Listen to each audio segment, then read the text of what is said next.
We need a strong person like Yogi Adityanath who can control his ministers, who can control the administration and show who's the boss. Sitaram Yechuri will still say that CPM will form the government in Madhya Pradesh or Rajasthan also, even if they're contesting only 5 seats. Wantedly, they will get Sachin Pilot lose seats so that he understands and in the last 1 year, 3 BJP presidents have been changed. What is going on in the BJP in Rajasthan, sir? BJP has no chance, absolutely. So you're not even 1 or 2 seats? No. Can you identify one chief minister after Narendra Modi ji kind of commanded that kind of thing? They had so.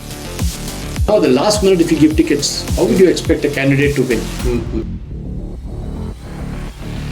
Has the date also been announced yet? BJP is not able to finalize their strategy. Are they short of candidates? Just because Congress is ruling, that doesn't mean that they are not good. There's some individual chief ministers of Congress who are excellent. The problem is Congress never allows any chief minister to become too powerful. Telangana needs an anomaly. Somebody who can bring that fresh blood energy into the party.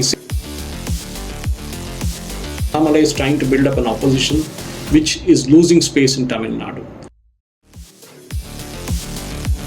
AIADMK will become irrelevant in another 5 years. It's gone, it's finished. Post Jayalalitha, there's nothing left in the party. Gujarat BJP will sweep, there's no doubt about it. 26 out of 26. Yeah. Maharashtra, a divided nation is an open invitation for terrorists. And that's exactly what happened. So everybody was busy making money. Manmohan Singh had no choice but to look the other way around.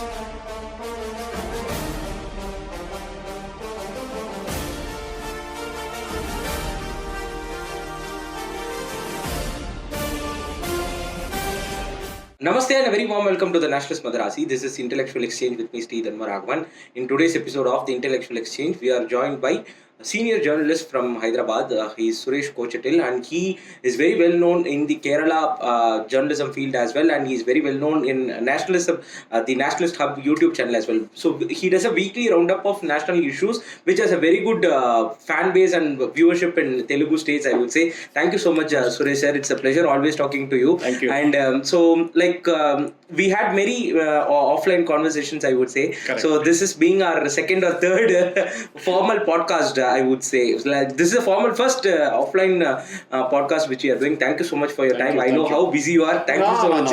It's a pleasure speaking to you. I think last we met in Delhi for the Arts Conclave. Yeah. Delhi, I think we'll keep on meeting in upcoming days as well. Thank you so much, Suresh Kochatil sir. You are always an inspiration to many of our young journalists as well. Thank you so much for that. Yes, sir. So, sir, I will start by asking you that election commissions have announced the 5-state election, and the result for all the 5 states have been declared on 3rd December as well. So, what is your take on that, sir? Will this 5 states be a semi-final for 2024 elections?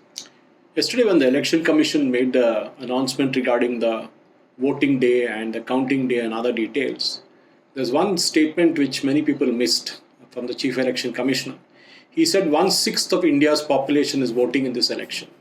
So we have 2 big states. We have the Madhya Pradesh elections, we have Rajasthan, and of course Telangana and Chhattisgarh and Mizoram. But Mizoram we can still say is a smaller state. The impact on the Lok Sabha will be hardly anything. But the biggest point will be these 2 states of Rajasthan and Madhya Pradesh. Madhya Pradesh, BJP has technically been ruling for 20 years, except for that 1 year in between this particular assembly when Congress actually came in, and then of course the party split, and we all know with Jyotiraditya Scindia what happened. But if you look at the way Congress is reacting to and look at the way the surveys have come out, the surveys are saying that BJP is going to win Rajasthan comprehensively. Sweep. And in Madhya Pradesh, it will be kind of a touch and go. Okay, now how do you convert a touch and go into a winning proposition? BJP knows that very well. But there is a very strong anti-incumbency, not because of the government or anything, but because it's been there for 20 years. I think that the same person has been there for all these most of the years. Yes, Shivraj Singh Chauhan. But you look at Jyoti Basu and look at those days of Manik Sarkar in Tripura, Jyoti Basu ji in West Bengal. They have ruled for long terms. Jyoti Basu ji, I think, was the longest serving chief minister. Now, of course, Naveen Patnaik ji is taking over that role. But if you look at the issues at hand, a state election is always different from a Lok Sabha election. We saw this last time too. Last time the same thing happened in Madhya Pradesh. Congress swept, like they won a good part. They won. Even Rajasthan, which they were supposed to sweep, they didn't sweep, but they won to form a government. But what happened subsequently 6 months later or 5 months later when the Lok Sabha election came, BJP swept Completely. Chhattisgarh also. Chhattisgarh. So history will repeat itself? I think yes, because when it comes to the corporation election, the issues are all about road and drainage and traffic and all that. When it comes to a state election, it's always about what did the government do for the poor, what did the government do for subsidies, what did the government do for pensions, what did the government do for jobs, all these kinds of things come in. And of course, corruption and other issues. So it's always at the state level. There is no national issue that is brought into this. There is no discussion on black money or Modi ji promised 15 lakh jobs. Where are those jobs? Modi ji never promised. That's another thing. But still, those kind of issues come forth. So, and there again, the biggest advantage for BJP is that you have Modi ji on one side and you have 27 leaders on the other side. And each one wants to be the prime minister. Okay, that is the best part. So let us forget that. Let us look at the state election per se now. Let us start from Mizoram. The Mizo National Front was a part of the BJP alliance, but post the Manipur issue, they moved away, which is understandable because they have a significant proportion of the cookies. With them in that population. So they had to kind of break away from BJP, which is something that Shiromani Akali Dal also did in Punjab during the farmers' agitation, because actually they are the oldest ally of BJP. They have been with BJP from the time BJP was formed in 1984, the Shiromani Akali Dal I'm speaking of. So Mizo National Front, we need not really take a big thing into it, because when tomorrow it comes to such a situation that, BJP also kind of forms a government, elsewhere they form the government, Mizo National Front will again come back into the BJP fold. But let us look at the big states. As I told you, the incumbency, the anti-incumbency factor in Madhya Pradesh is one big thing. How does one counter a long-standing government when there are no major issues? Last time there was a Vyapam scam and all that kind of stuff. But this time there's nothing much like that. This time the basic issue at hand is Narendra Singh Tomar, Jyotiraditya Scindia and Shivraj Singh Chauhan, who will be the chief minister. Okay. That is why BJP initially having projected Shivraj Singh Chauhan as the chief minister. And now Modi ji says, no, it is the Kamal. It is not even him, but the Kamal, which is the BJP's symbol, the lotus. That will be the party's CM face. So obviously BJP is trying to put it across that maybe people have got tired of seeing same face of Shivraj Singh Chauhan each time, 5 years, 5 years, 5 years, and now 4 years. Maybe Jyotiraditya Scindia will be brought in. But I don't think Narendra Singh Tomar has that much of a chance, because I think Modi ji wants to give young faces a chance, and that is what we are seeing in Tamil Nadu with Annamalai also.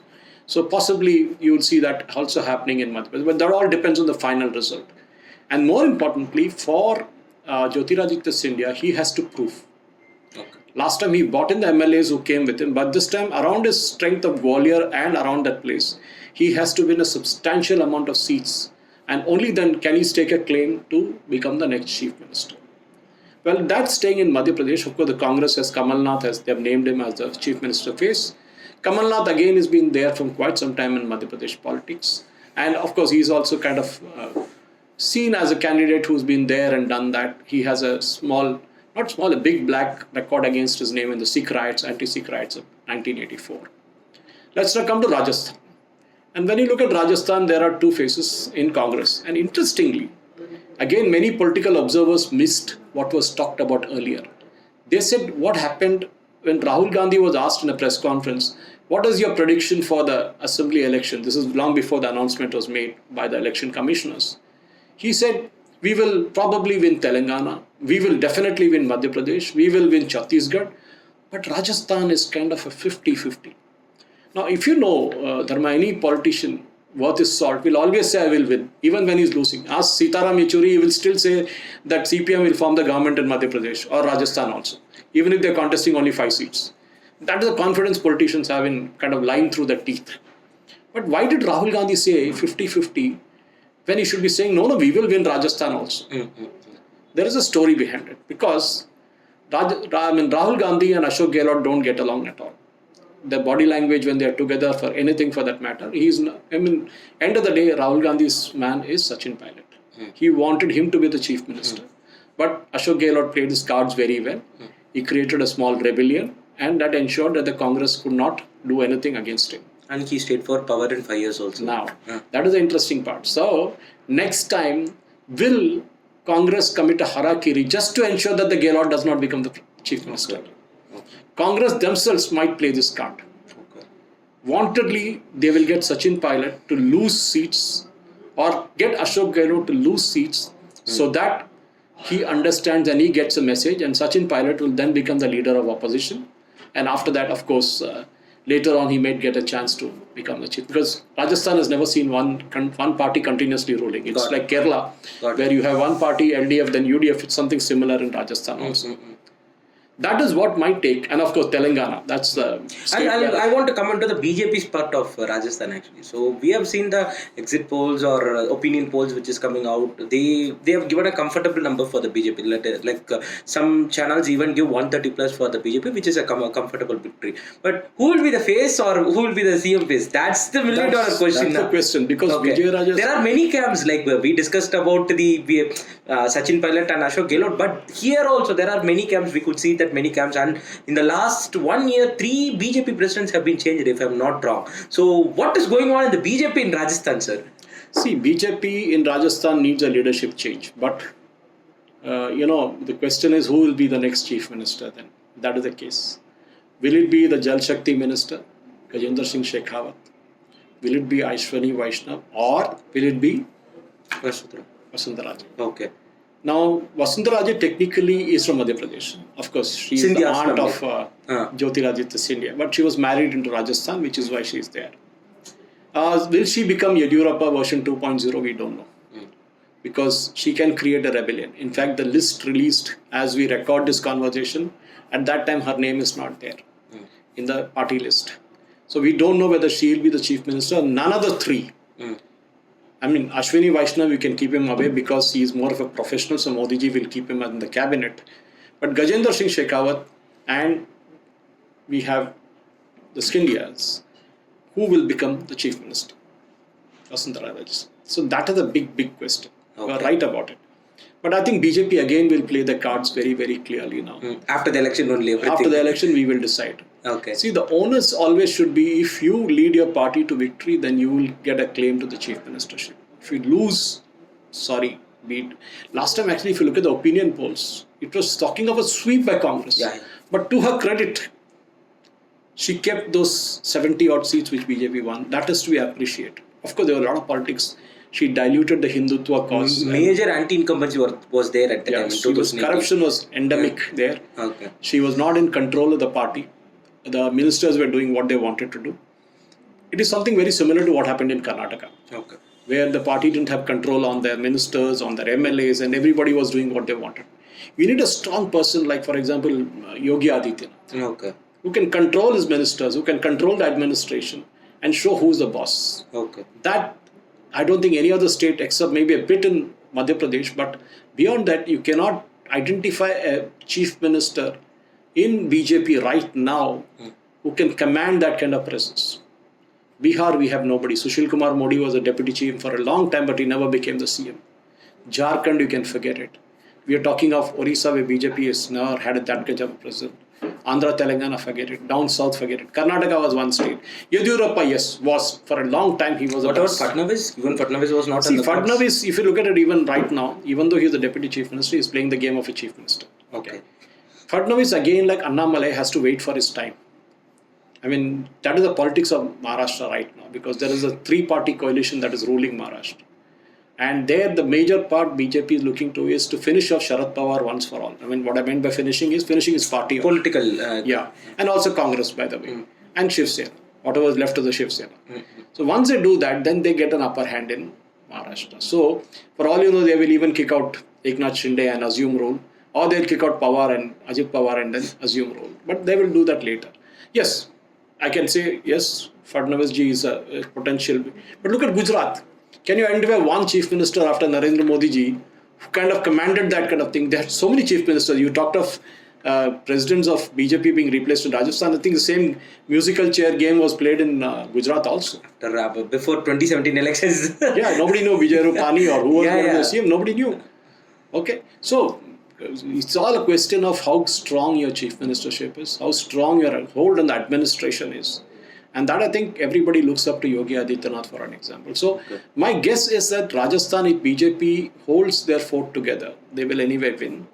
Madhya Pradesh BJP has to really work hard, and especially as I said, the factor of long incumbency or anti-incumbency, if you want to call it that way. Jyotiraditya, he has to prove his worth. He has to win the elections. He cannot be a prince in waiting always. So he needs to prove that kind of thing. And of course, the caste equations and other things that come into play in any state will come into play there also. But Telangana is the most interesting thing. So that is where we are sitting right now. Yes, we will talk about extensively about Telangana. That is the most important. Because why Telangana? This is the third term which Chief Minister K. Chandrasekhar Rao is trying to do. He had national ambitions this time. He even changed the name of his party to BRS, Bharatiya Rashtra Samiti from Telangana Rashtra. So he wanted to go national. But unfortunately for him, none of the other parties took him seriously. Even now they don't take him seriously. Is it about the seat, number of seats which he has a hold? Is it so? Not because really. If he has like 40 or 50 seats, Possibly, yes. They would have taken him more seriously. But more than that, where is he trying to cut the votes into? In Maharashtra, he has grabbed people from NCP, from Shiv Sena, from Congress. So they are getting angry with him, saying, why are you taking people from our party? You are becoming a B team of BJP. He tried something similar in Odisha, Girdhar Gamang, and he took those people away. He went to Andhra Pradesh, tried something very similar. So nowhere he could get big leaders. You need big leaders to lead a rebellion. So there was nobody in Maharashtra. He got some few sarpanchas here and there, bordering districts of Telangana and Maharashtra, where they share the common language and culture and all that. So KCR suddenly found that he cannot make any national. More than that, India Alliance was not even bothered about him. I.N.A Alliance is not even bothered. He was not a part, formally. No, they never called him. Initially, he was there. If you recollect, initially he was meeting Mamata Banerjee, Stalin. Flights here, flights there. He even met JDS also, and even he got JDS to campaign. Kumaraswamy came twice to the TRS party office here in Hyderabad. All that happened. But today, the situation is such that there's a resurgence in Congress. We cannot but admit it. Because after all, Revanth Reddy, who leads it, is a former ABVP. Okay. So obviously that is why TRS is targeting him right now. KTR especially is targeting him, saying, how come an RSS guy is leading Congress? Good question. In fact, last time the election in Malkajgiri in Hyderabad city where he won from, which was one of the largest constituencies in India at one time. Then later on it got divided. But even now it's one of the largest. Revanth Reddy was never expected to win that Lok Sabha seat from Malkajgiri in Secunderabad, but he won. He won because of support that he got from ABVP cadres. Because BJP saw it, or rather the ABVP saw it as a reason, saying that we should defeat TRS candidate and we should make him win. And that is the idea behind it. And that is how Revanth Reddy won. Revanth Reddy came as an outsider into Congress, but he's brought in that enthusiasm into Congress. A lot of disgruntled TRS politicians joined Congress because they can never think of joining BJP. But the BJP is still communal, but Congress is secular. Okay, so that is a take for the defectors, if you can call them that.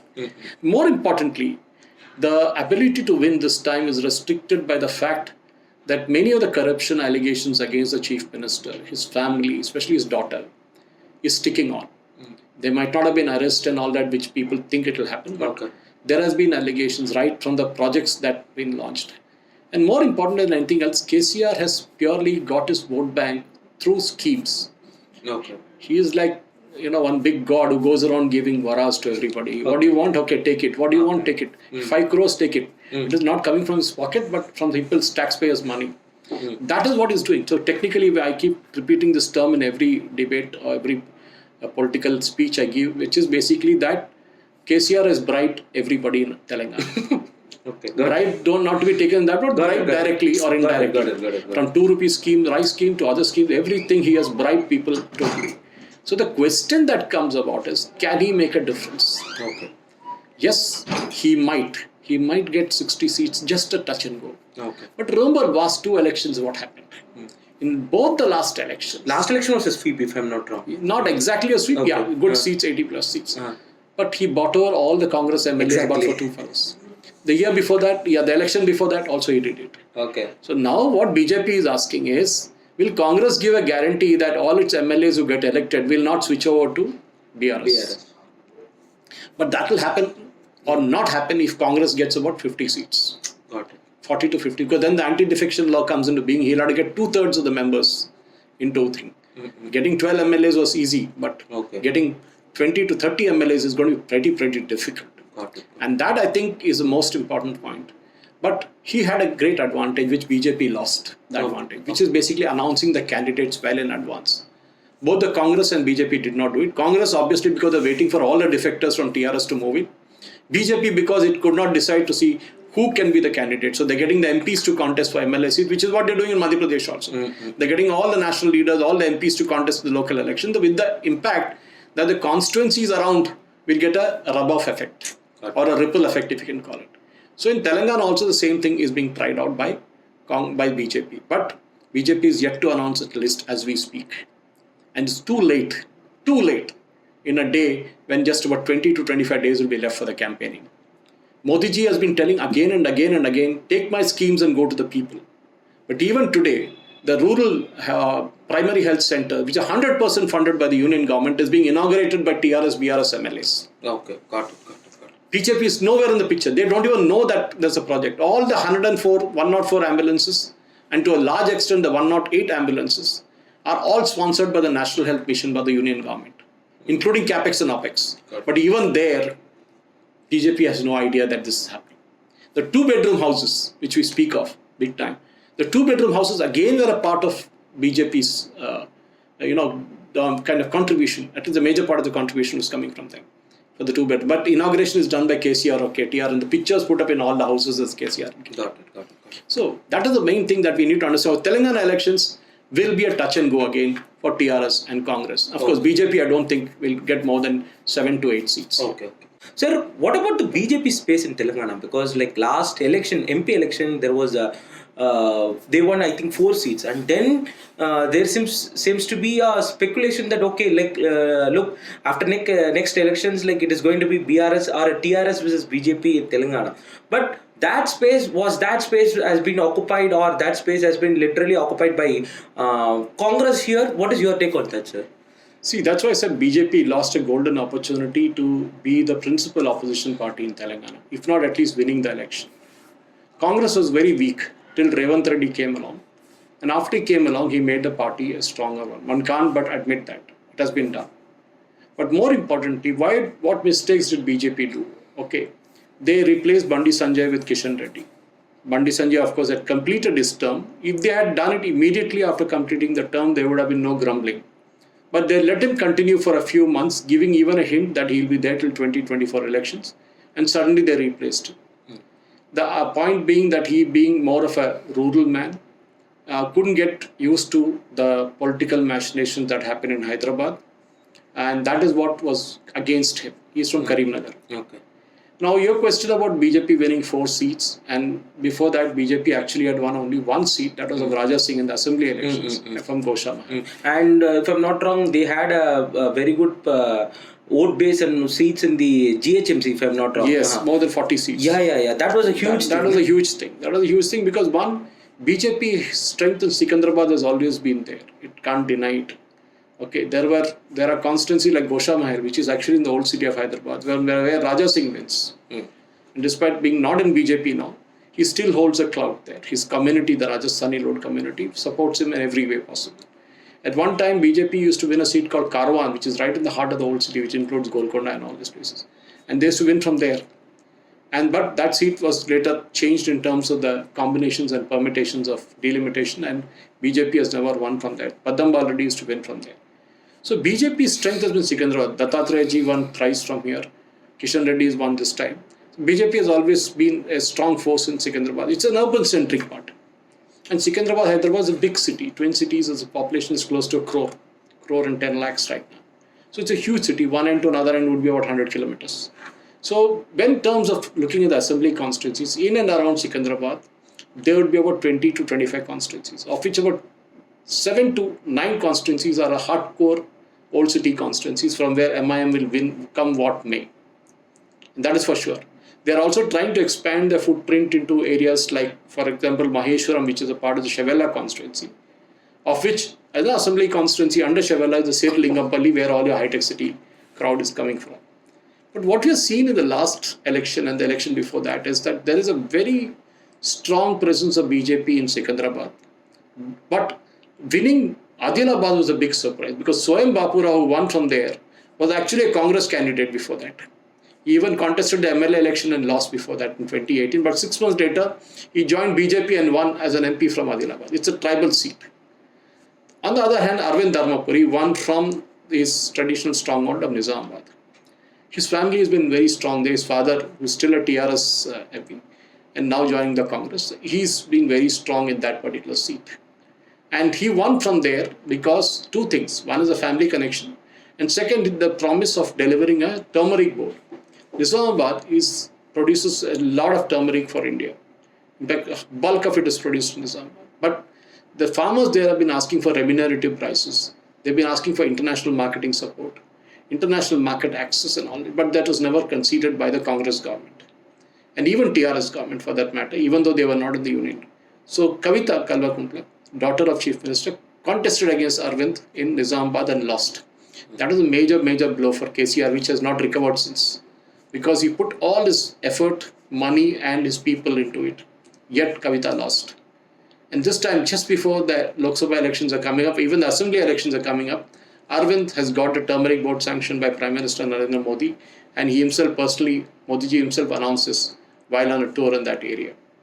Now, that was 2 seats. The third seat, Karimnagar, was a surprise again. Bandi Sanjay has contested a lot of times from there as a corporator, later on as MLA, but he never succeeded as an MLA from there, never got elected. But come the last Lok Sabha election and he won from there. A lot of people attribute this to an adjustment or a tacit understanding between BJP and BRS. Okay. I'm not really sure. Okay. Because why will BJP kind of arrive at an understanding with BRS? The question that many political observers are asking, how come BJP, which won one lone assembly seat, won 4 Lok Sabha seats, which would technically translate into about 25 assembly segments, 25 to 26. 18% of votes, if I'm not wrong. Yeah, so that is, how did it happen? Was there an understanding between BJP and BRS? I am not sure, because Arvind's contest was a genuine contest against. And so was Secunderabad. But Secunderabad is more sympathetic, as I said. But the 2 seats, Adilabad, which is again a surprise, Swayam Bapura himself was surprised how he won, and Karimnagar. But I guess there was an undercurrent which we political observers didn't notice, which the voter had. Will something similar happen this time? We are not sure. But last Lok Sabha election was a surprise. And BJP won 4 seats, which is a big thing. And that actually reduced KCR's influence in Delhi. Otherwise, he would have been running around, as you described, having 40 seats, but he has nothing 40 out here. With whatever he had, he tried his best, but he didn't get that kind of double-digit number. So BJP, with 4 seats, had a commanding presence in Telangana.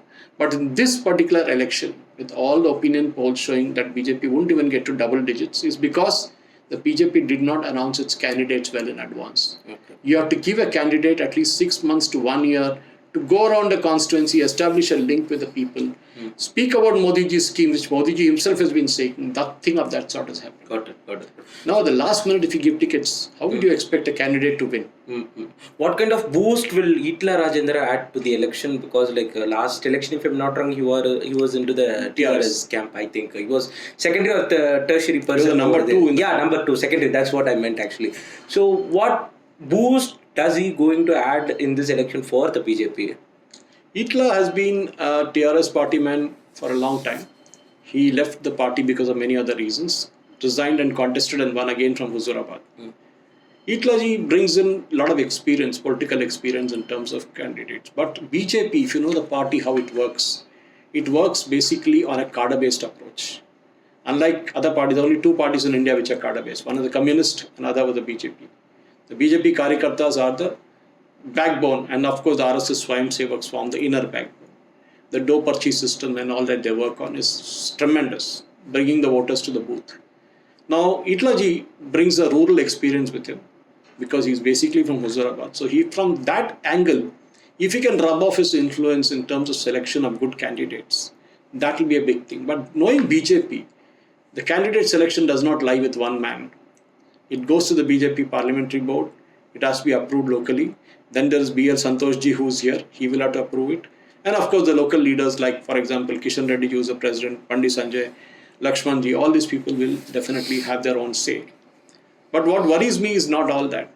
Whatever said and done, even Raghunandan Rao is there. He can also play a big role in that. He won from Dubaka again, resigned and again contested and won.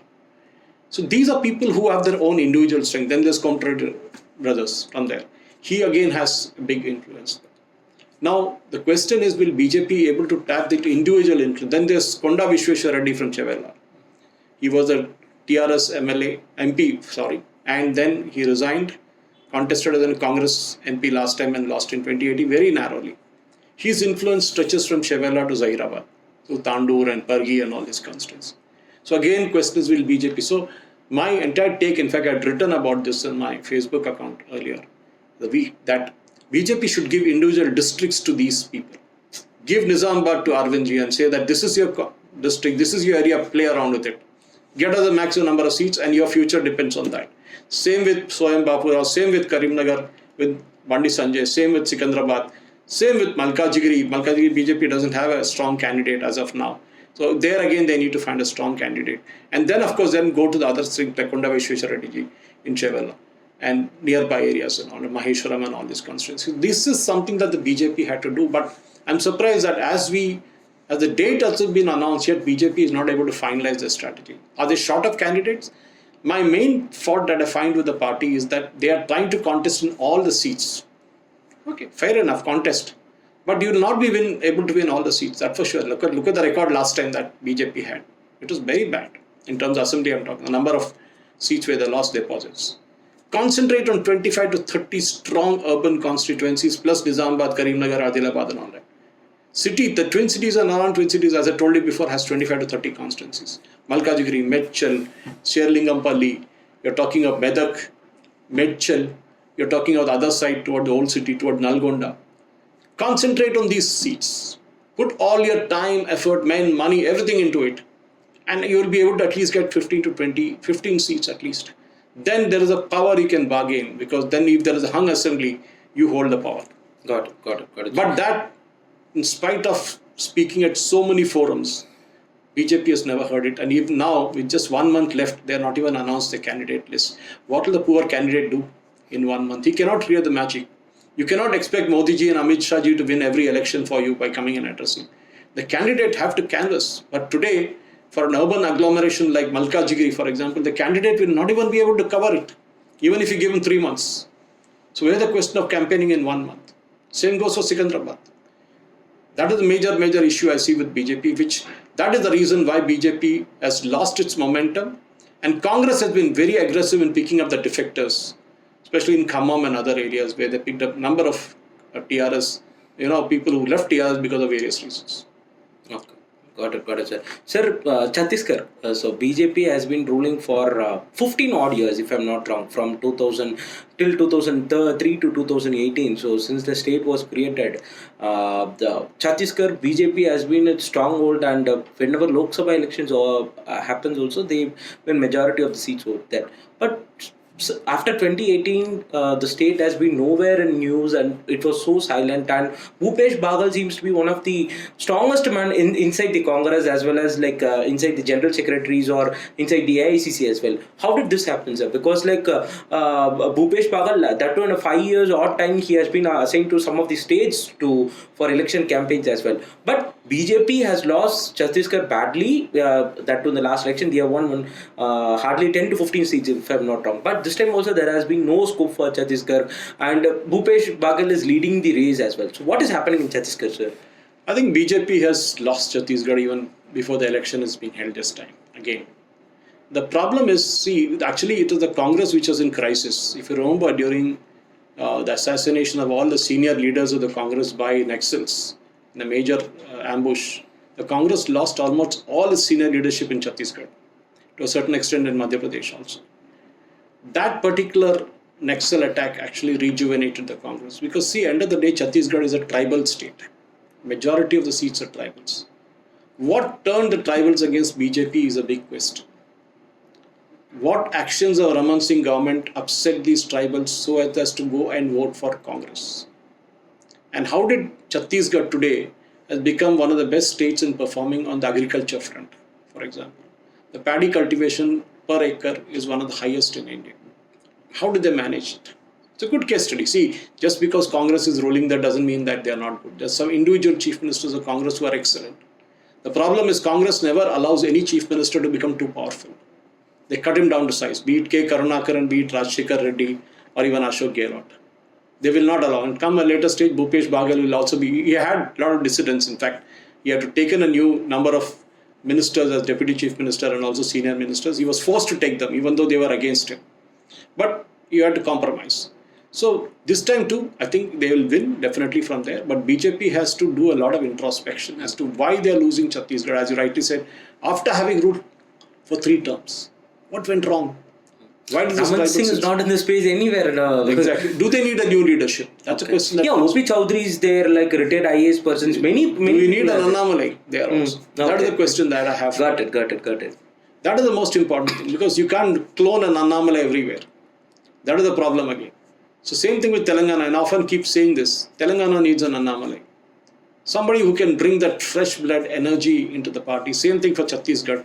They need old leaders, good experience-wise, great. But today's youngsters, 65% of India's population is below the age of 35. And more youngsters are getting added into the 18-plus bucket every year. So what happens now? They would like to see some fresh faces. They would like to see some young faces. And if Rahul Gandhi can be young at 52 or 53, then I'm sure BJP can find a lot of them. Okay, sure, sir. Sir, let's talk about 2024 elections, because this alliance, I'll come to this alliance later. But what are the challenges as you see it is there for Modi for 2024, sir? Because this 5-state will create it is not a challenge, or it will create a perspective. Because 2018, they lost all the 3 states, even 4 states, let's add Telangana also. They lost Madhya Pradesh in a slight manner, Rajasthan in a general manner, Chhattisgarh very badly. Telangana, as you know, we don't have to tell about that. But it has created a perspective that, Modi is losing 2019. Okay. The same case, BJP is now having an advantage in Rajasthan, Madhya Pradesh slight advantage, Chhattisgarh no. And so let's say Telangana also there is no advantage for the BJP. And so what perspective will, or what are the challenges will Modi have before 2024 elections, sir? One is complacency. Okay, this happened during the India Shining campaign also, that BJP thought they already won it. No election is won till the last vote is cast and the last vote is counted. That is very, very important. BJP has to ensure, for example, let us start from down south, Kerala. Kerala BJP has no chance, absolutely. You're not even 1 or 2 seats? No. See, there the population, the Hindu population, BJP's number 1 seat in Kerala is Thiruvananthapuram. That is the only parliamentary constituency from where, in the Nemam assembly segment, BJP's O. Rajgopal had won 2 terms ago. That doesn't hold true any longer now. Sashi Tharoor is contesting from there. He's a Nair, and that is a very strong Nair Hindu-dominated seat. There's one more in Palakkad, where Mr. Sridharan contested last time, but he lost. Then there is Kasargod up north near Karnataka, from where Surendran usually contests. Apart from these 3 seats, BJP... Trishur, we can see the Trishur, as Suresh Gopi is trying to do his best, but it's again a Christian-dominated seat.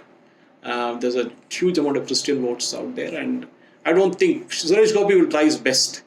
He may be able to still draw people from the other communities, other religions, but it's highly doubtful whether he will win, but he will create an impact. He contested last time also and lost, because Congress strategically bought in another candidate who would cut into the votes of the Nair community or the Hindu community, and that votes were taken away. And as a result, what happened. Okay, sir. So, sir, let's come to Tamil Nadu. Tamil Nadu, again, BJP is trying its new front without AIDMK, which is good, because Annamalai is trying to build up an opposition which is losing space in Tamil Nadu. AIDMK will become irrelevant in another 5 years. It's gone, it's finished. Post Jayalalitha, there's nothing left in the party. There is no charismatic leader to speak of, because Tamil Nadu always depends on charisma. Be it film actors like M.G. Ramchandran or Jayalalitha for that matter. That charisma is no longer there. So, in terms of trying to re-establish itself, maybe a Coimbatore, maybe a Kanyakumari, BJP will try its best, but it will take time. Annamalai is doing his best. We got to give him his time. It's a strong Dravidian influential state, where the new generation is not brainwashed, hopefully. Then BJP has a hope. Maybe by about 2029, BJP can try and win some seats. At least let us start with the local bodies and then come up to the state assembly and then of course the Lok Sabha. Then you come to Telangana, we already spoken about it in detail. Andhra also there's no hope because Andhra was messed up because BJP never created good leaders in Andhra Pradesh. After Venkaiah Naidu Garu, there have been no strong leaders for BJP. But is it Venkaiah Naidu Garu's fault? We don't know. But BJP never had any strong leaders in Andhra Pradesh. Can you name even one? There's nobody. Absolutely. At least in Telangana, you can name few names, but Andhra, if you look at the Andhra side, there's nothing that side. They never created strong leaders because just like the AIDMK syndrome or the DMK syndrome in Tamil Nadu, BJP was holding on to the coattails of TDP to try and win some seats. And the moment TDP walked away, BJP never had a chance. At least Telangana, they still had their own. They were standing on their own. But Andhra's side, since the state split, there's been nothing. Karnataka, yes, this time the JDS type will get BJP good dividend. This is something that should have been done for the assembly elections, especially areas around Mandya and Old Mysore. JDS has its impact. I see Maharashtra. Maharashtra will be a very interesting contest. It will all depend on how Sharad Pawar's votes are cut by the other part of the family, Ajit Pawar. And that will what will determine finally. So can we expect a sweep in Karnataka and Maharashtra? Because no, not a sweep exactly, but it will be slightly lower than last time. Maharashtra will be same as last time, but I think Shiv Sena will get split badly. Sharad Pawar has his own area of influence, which he will play around with. But Ajit Pawar's cutting into those votes will make I'll have one more question here. Will we have assembly elections together with the Lok Sabha elections for Maharashtra? We can't say. If BJP feels that the disqualification of candidates belonging to Eknath Shinde faction happens, then we might see that because Supreme Court has been asking the Speaker to expedite the process. In that case, it might still happen. But other than that, Gujarat BJP will sweep. There's no doubt about it. 26 out of 26. Yeah. Maharashtra, then we come to Gujarat, then let's look at Madhya Pradesh. Madhya Pradesh again, if you go by last 2 years' trends, both Madhya Pradesh and Rajasthan, BJP will do well. Odisha, Naveen Patnaik has been doing an admirable job. BJP will only come second. But if you look at UP, which is the biggest of them, the 80 seats, and they always say that the party that wins UP will form the government. The road to Delhi passes through Lucknow. Yes, obviously. And that is why Modi ji contests from Varanasi. Yeah, exactly. So, UP, the way I take it right now, the India alliance cannot bring any value to the table. All these states which we discussed right now, Maharashtra already has an alliance. Karnataka, they cannot be an alliance. They don't have any other party except Congress there. Okay, Tamil Nadu, Kerala, all ruled out. Telangana ruled out. Andhra ruled out. Madhya Pradesh, it's a direct fight, Congress and BJP. Rajasthan, Congress and BJP. Gujarat, there's no India alliance anywhere. Where is the India alliance there? Okay, it's there in Jharkhand, which is already there. Nothing new. It is already there in Bihar, in terms of the alliance at least. UP, last time they had, what happened? They lost badly. So this time Mayawati has made it very clear that she is not going to get into any alliance. She is going to contest on her own, and that is going to be the big problem. Because that she will take a substantial Jata vote bank from there, and that might prove to be bad for Samajwadi Party. And if you look at UP, if BJP manages 70 out of 80 in UP, then it's home and dry for BJP. Because then the smaller states really wouldn't make that kind of impact. Bihar is going to be a good question. Yes, Bihar BJP is going to lose about 8 seats from there. May I look at it? That all again depends on this latest caste survey stuff, whether that will work to the advantage or go against the government there, the JDU, RJD government. We need to see that working out. Jharkhand, it's going to be again BJP events with JMM alliance. West Bengal is going to be interesting. Because that is where Mamata Banerjee sees BJP as the biggest threat and not the India alliance. And she's a part of the India alliance. But she made it very clear to the Congress leadership that she will take Congress as a partner in the India alliance and give them a few seats, but she will not agree to the communist CPM. And that is big problem. And the Congress will not go without communist in. That's why in the last election, there's one by-election which actually they won. That was the first seat they won, but that candidate again went and joined TMC. So they tried in Tripura, they lost badly, the alliance. So if you look at the entire Indian context, Delhi, for example, Aam Aadmi Party says nothing doing. Punjab, they're saying nothing doing. It's all ours. Tell me one state where this alliance will work. Because alliances work when the other party brings in that additional votes to the table. In this case, there's no additional votes. They have gained vote on opposing them only. So how that is possible? So this is anything. You have to bring additional votes. If you're contesting with Mamata Banerjee wants you to bring your vote to her. It is not her vote to you. Got it. That's the most important thing. Congress doesn't bring any votes to DMK in Tamil Nadu. It is the DMK which is bringing votes to the Congress or the CPM in Tamil Nadu. So will this India, I'll come to the numbers at the last, like will this India alliance stand stiff together till the elections? Because like as you said, West Bengal is one problem. Kerala, like they are competing against each other. It is communist versus Congress in Kerala. Like Delhi, it's a triangular contest. It's going to be a triangular contest, and BJP is sweeping Delhi for the last two elections, if I'm not wrong. And Punjab also, it is going to be a triangular contest between. So the question is, where does the alliance work? It's nowhere, except for Bihar and maybe a part in West Bengal. Alliance doesn't exist anywhere. Because for an alliance to work, as I said before, you have to bring votes. One party has to bring votes to the other party. That is, the smaller party has to bring votes to the bigger party. The bigger party giving votes to the smaller party doesn't make any sense. West Bengal, Mamata Banerjee giving votes to Congress is actually her own seat. Exactly. Something similar in Tamil Nadu. DMK is giving 3 seats to Congress as a gift. That's not an additional seat. That is what we need to understand. And that is the most important thing that we need to understand in an election scenario. Got it, sir. Sir, so what are the numbers you are expecting? Like on an overall calculation? See, if you look at, I am not a pollster, but if you look at all the election opinion polls that have been coming till now, BJP on its own will form a government. And it will lose about 10-20 seats overall from the 303 it got last time, 10-15 maybe. And that will mainly be lost a few in Karnataka and a few in Bihar. But they might compensate in other places, but it will be far and few and difficult. BJP has kind of saturated its win everywhere. So getting additional seats is a tough task. But all those seats which Mayawati won in Uttar Pradesh, that 5 or 7 seats might go to BJP this time. Because one, there is no alliance. Second, on the ground, Mayawati is slowly losing her influence. The Jata vote bank, the Muslim vote bank is going away.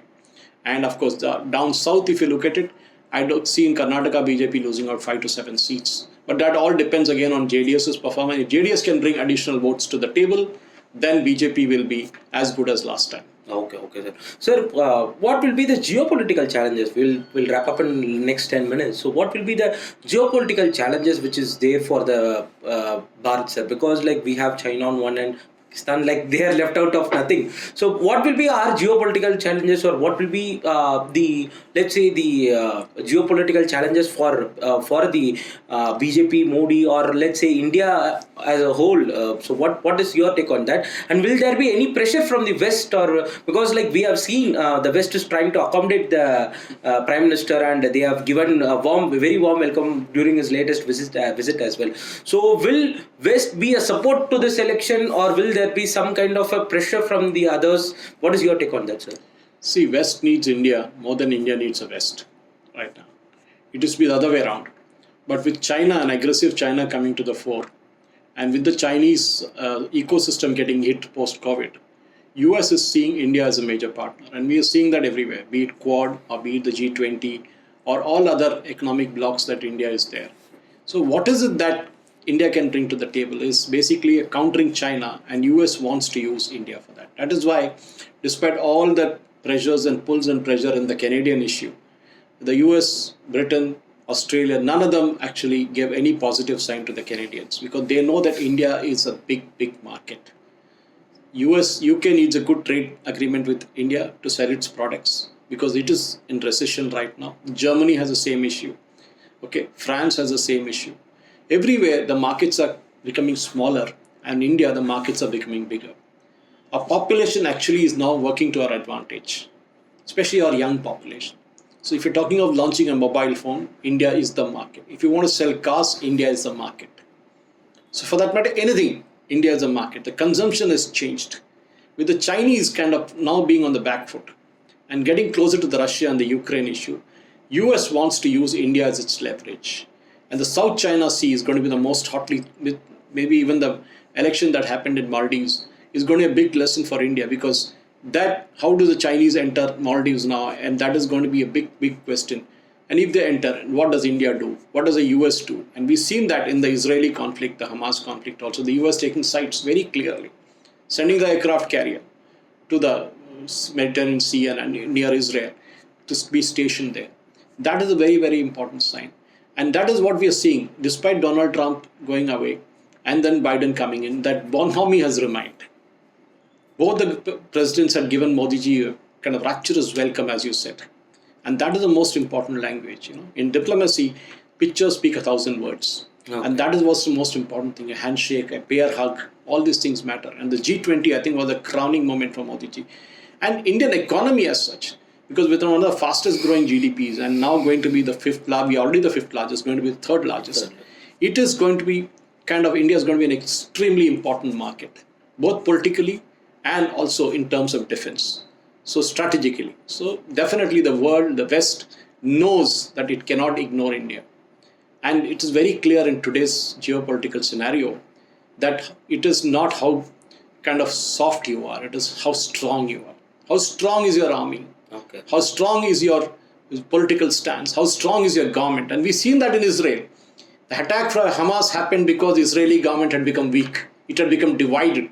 The Israeli people are resorting to strikes which were never there before. The leftists in Israel are becoming more powerful, which is what we see in India today.